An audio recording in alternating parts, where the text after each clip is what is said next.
Mohamed Morsi's supporters are rallying to express their rejection of those who replaced Egypt's recently deposed president.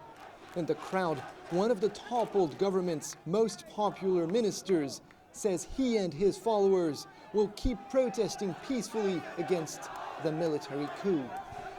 The campaign of arrests against us is a big mistake. Closing our networks and censoring us is a mistake. Suspending the constitution is a mistake. I'm telling the army, take everyone in your arms and please remain neutral to be credible.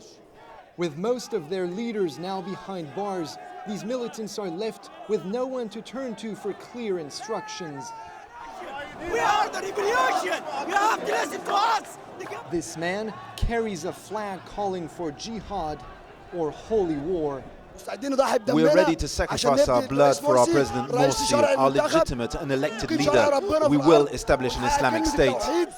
Throughout Cairo, there are signs that tension is running high and that some are gearing up for violent clashes. I think that violence will erupt. I'm not fearing it, it's coming. And I see not just violence today or in the coming few weeks. I see it for a decade from now. Most probably what we'll see if this military coup succeeds is a repetition of what we have had in the 50s and 60s in Egypt here. When the crowd gets a hold of men suspected of having been paid by the other camp to cause trouble, it shows little mercy. This crowd is definitely much smaller than the ones that the opposition gathered over recent days. Militants here justify this by saying that it's extremely hot right now and that Cairo has never been one of their strongholds.